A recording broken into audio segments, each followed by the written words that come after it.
Welcome to the award-winning Saints Happy Hour podcast. Seriously, this podcast has won awards. American standards are dropping every day.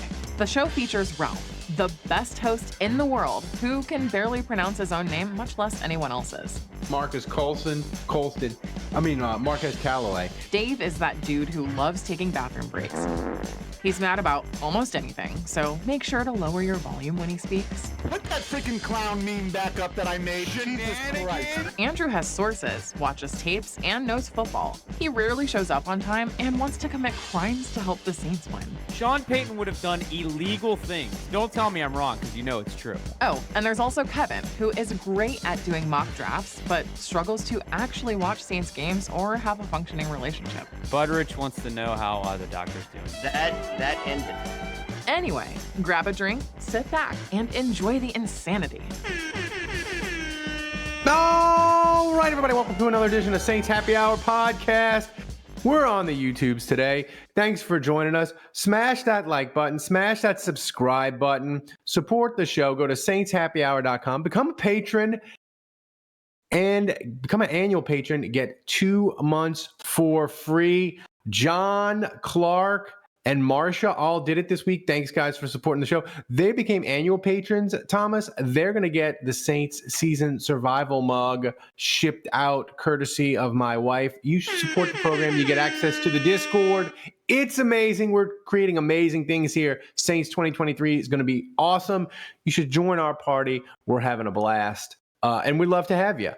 I'm flying solo today. Andrew, Dave are on bougie vacations or wherever. I got Thomas hanging out with me in Poland. Hey, what do you mean solo, man? Come on. That's right. I say solo, but I got Thomas driving the bus back in Poland. So I don't mean nothing to you. No, you mean everything, Thomas. Without you, it'd be audio in a can and behind the dumpster.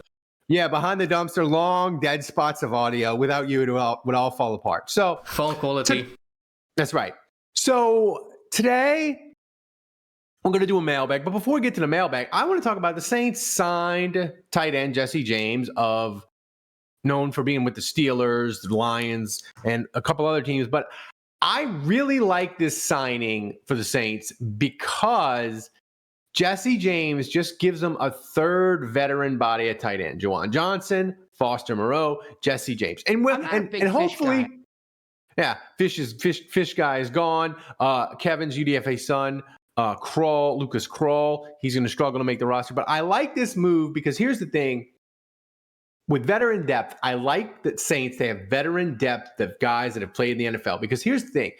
We won't even think about Jesse James, except the times when he robbed banks in the 1800s in the West. We wouldn't even think about him until it's November and Moreau is dinged and Juwan Johnson is dinged. And we need a competent tight end for 1 week. And he's a guy that can do it. And he won't be a disaster. And that's the kind of depth you want. The thing you don't want with the Saints is where they're out of bodies and they're playing a UDFA at corner, a UDFA at tight end. I'll give you an example. Sorensen, we made fun of him at safety. He looks like a realtor. He was just to play special teams. But what happened against Cleveland? Everybody got hurt. He's playing. But guess what? He's a competent NFL tight end. He knows where to be. He made a bunch of tackles that saved Cleveland getting 30, 40-yard gains. And he had a pick that set up the game-winning touchdown. Could he be solid every week? Hell no. He's Sorensen. He's a backup safety. But he knows how to play. And in a pinch, when you need him for like a game, a half, a quarter, a moment, Jesse James is going to be a good addition, maybe. Hopefully, we'll never speak of him again because he'll never see the field because the Saints will be nice and healthy at tight end. But I like this addition. The Saints are just adding as many wide receivers and tight ends as they can possibly find to fix their offense. I like Dennis Allen's strategy. I respect it. He's just collecting tight ends and receivers like knickknacks. So that's the thoughts on Jesse James. He's throwing at the wall and see what sticks, right? That's right. Or he's just like a guy at like the dollar store. And he just sees a bunch of things. He's like, that's $1. That's $1. I'm gonna buy that. I'm gonna buy that for $1. And you just, you come home and you spend $20 and like $14 of it is crap, but like maybe like $3 or $4 of it is good. And maybe Jesse James is that. Maybe if it's like a bargain you found at the dollar store. So that's my thoughts on Jesse James. But Thomas, today is mostly a mailbag because we want listeners, patrons, or just listeners to the free show, send us questions, send Thomas questions in the Discord, especially patrons that are on the Discord, or DM me on Twitter, or just ask on Twitter, our main Twitter account, Saints Happy Hour. Sometimes we can't get to all the questions on the main live stream on Twitch, and we have extras, and Thomas loves to get people to send them, and we feel bad that we don't get to them all on the big show. So we want to answer all the questions. So keep them coming. Thomas has got a bunch of great ones today. Thomas, hit me with the first mailbag question. Yeah, many amazing questions. So lately we got the best fans in the world, guys. First question from Saints Rabbit. He sends us like every week at least 3 questions, man. 3 or more, and all of them are amazing. Question from Saints Rabbit. With training camp around the corner, who do you all think will be this year's recipient of the Pants Tightening Emmanuel Butler Award, only to end up a blip on the radar and ultimately disappearing into obscurity next season? See, this is hard because you never quite know who was it last year. I mean, it's hard to. It was sneaky last year because Rashid Shaheed was hurt, so he didn't really have a huge amount of momentum, going into in training camp. But like, it doesn't always have to be offensive people, is what I'm getting at. Like, people would think, oh, it'll be a receiver. Emmanuel Butler's a favorite one. He had the first week of camp, he caught like 3 passes. Everybody's like, oh, he's great. And then he got hurt and he's into oblivion. But my point is, it doesn't always have to be an offensive guy. Remember Adam Big Hill? I argued with Saints people. They're like, you can't cut Adam Big Hill. He'll never get through waivers. It's like Keith Merritt. The Keith linebacker, Merritt, right? Yeah, he was a linebacker. Keith Merritt would probably be my guy from last summer. That was the guy who got the and rightfully so. He stuck around with the Saints a little bit. But I'm going to throw out a name that I think is going to be the guy this year. Anthony Orji from Vanderbilt. He's a linebacker, and I just think he's a guy. One, it's fun to just say Orji. You best come hard. I just think it would be great fun to argue about the Orji, and we can't cut Orji. He'll never slip through waivers. The Saints can't have a season without an Orji. Those jokes just make them like they make themselves. So he's my personal choice of maybe it's wish casting on my part, but I just think he's a guy. I could see him getting a pick, getting a couple sacks in preseason, recovering a fumble, and he's the guy that gets all the preseason hype. So he's my choice. Orji from linebacker from Vanderbilt will be my choice as the preseason Saints annual hype champion award winner. What you got next, Tom? All right, next question. This is a funny one. Sort of. From Christmas. Are you surprised that national talking heads have rated the Saints off-season poorly, but none that I've seen have given any credit to getting a first-round pick for a coach? If they bothered to remember this, would they rate us more highly? So, Chris, this is a great question because this last week I had uncontrollable rage against Bill Barnwell. And look, I know a lot of Saints fans say Bill Barnwell hates the Saints and he never gives them any credit. And he's been on like a 10-year crusade against the Saints for being in cap hell. So I get it. But this year, he rated the Saints offseason as the 7th worst offseason of any team. And the thing that made me mad was it was completely incoherent. He's basically saying the Saints were terrible. They didn't do enough to clean out and plan their future, and they're just pushing off. The day of reckoning is coming, and they didn't push it off.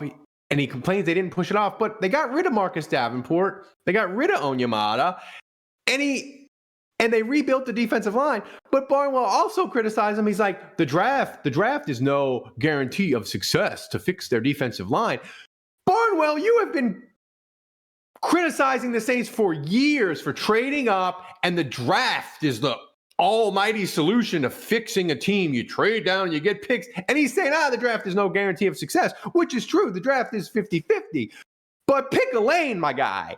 And it's annoying to me that these teams, these experts, don't give the Saints any credit. They got a first and basically second round pick. They had to give up a third to get a second round pick from Denver next year.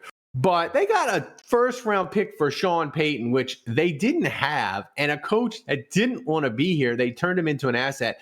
And the Saints, by the way, have checked every box you could want this offseason. And to me, I just disagree with nerds, with anyone about rebuilding and tearing it down. Rebuilding is immoral, okay? Tanking is immoral, right? We don't do that here. We don't do that here. And the thing is, people spend incredible amounts of money to go to Saints games, to go to these NFL games. How would you like to be Arizona? And they are Tankapalooza doing the full-on mega tank. Did they discount their season tickets? I bet you they didn't. So you're paying for 8-9 games of trash? Like, that's immoral to me. It's theft, and I hate it. And the national experts, the thing that's going to be really annoying, Chris, is no matter what happens, they're going to claim victory unless the Saints get a Lombardi. If the Saints go 10-7, they'll be like, oh, you went 10-7, you won the South, you didn't really compete for a championship, and you're still in the same no man's land. That's not a success. If they go 7-10, they'll take a victory lap and say, oh, you tried to win the South and you couldn't even do that, and your finances still mess up. If they go 15-2 and don't win the Super Bowl, they'll say, they weren't really a Super Bowl team all along. They're not really championship caliber. They did all of this, and what did it get them? It didn't get them a ring. So they're just going to move the goalposts no matter what happens with the Saints unless they have a Super Bowl parade. And even then, if the Saints have a parade, that next March, they'll be like, the Saints are $40 million over. I don't know if this is sustainable. This is not a great business model. I don't know. I hope they enjoy the parade, because the next 5 years they're going to be terrible, and Derek Carr will regress, turn back into what he was before. It's not sustainable. So, like, they're never going to. They're never going to acknowledge that the Saints' way of doing things is the correct way. And I think we just have to be used to that. But Barnwell annoys me because he's not even coherent in his arguments against the Saints. He's just a bald man ranting against the kids, and he wants them off their lawn. That's why he annoys me. But Thomas, what's next? All right, then that was a long answer. Next question from Saints Rabbit again, the legend, multiple MVP.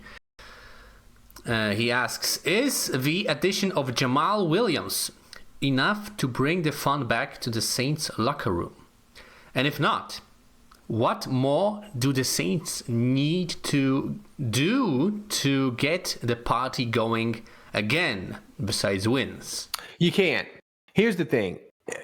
Saints Rabbit, you can't have fun ancillary things that the players do and the team does if they're not winning. Like, with fans, it's not fun. like when the Saints in 2018, when Kamara and Ingram did their post-game comedy routine after wins, it was hilarious. It was fun because the Saints were 13-3 and they were stomping on teams all year long. So of course it was fun. It was amazing. And they started in 2017 a little bit. In 2013, when they ate Popeye's chicken on the flight to Philadelphia, right? Like, that was in the Popeye's chicken in the Gatorade. Like, that's fun, right? But it's only fun because they win. There's no there's no way to have these fun side things, Kamara's candy bar and that sort of thing. There's no way to do it without winning. I think Jamaal Williams is going to be amazing because I think the Saints are going to be good. I think they're going to have a fun winning year. How good are they going to be? I don't know.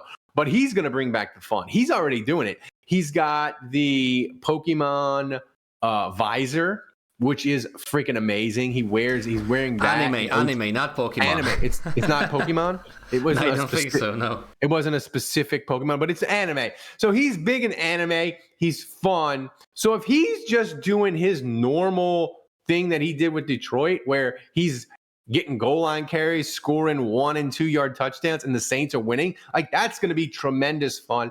And you don't know who's going to emerge and their personality is going to bloom when the Saints are winning. You never quite know who it's going to be. Is it going to be Shaheed? Demario Davis can be fun when the Saints are winning. You just never know quite who it's going to be.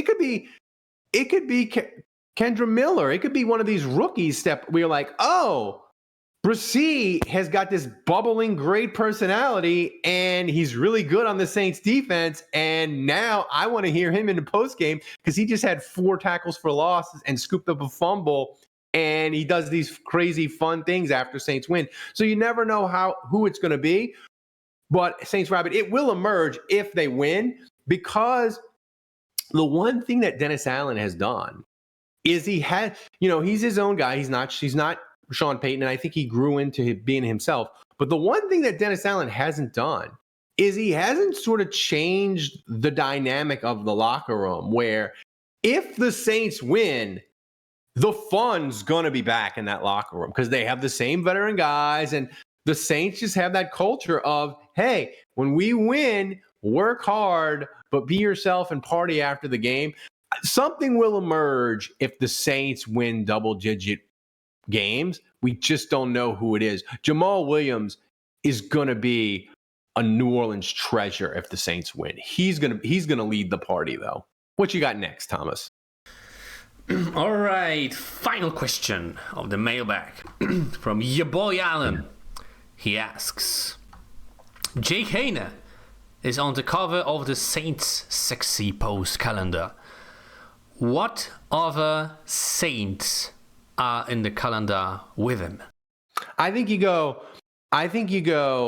offensive and defensive line. We don't want receivers. We don't want long linebackers. We want the big, fat dudes.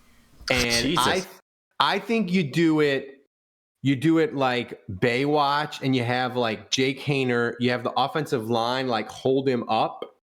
And he's laying across them, and he does his sexy, sultry Zoolander facial expressions. And I think you have offensive and defensive line with him in the calendar because, as a quarterback, what does he need? He needs his offensive linemen to block for him. So I think Jake Haener, all the offensive linemen, maybe the tight ends, and maybe defensive line. But I'm going Jake Haener, offensive line. Wouldn't you want to see Andres Pete, Ramczyk in his arthritic knee, McCoy, Trevor Penning? Like, wouldn't you want to see them shirtless and sexy and doing the Zoolander blue steel poses in a Saints calendar? I'd pay $3-4 for that.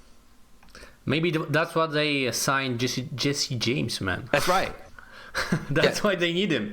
They need him. They need the calendar, and they're gonna go calendar Jake Haener, and they're gonna go 12 personnel with the extra offensive tackle. So they'll play all 3 tight ends at once.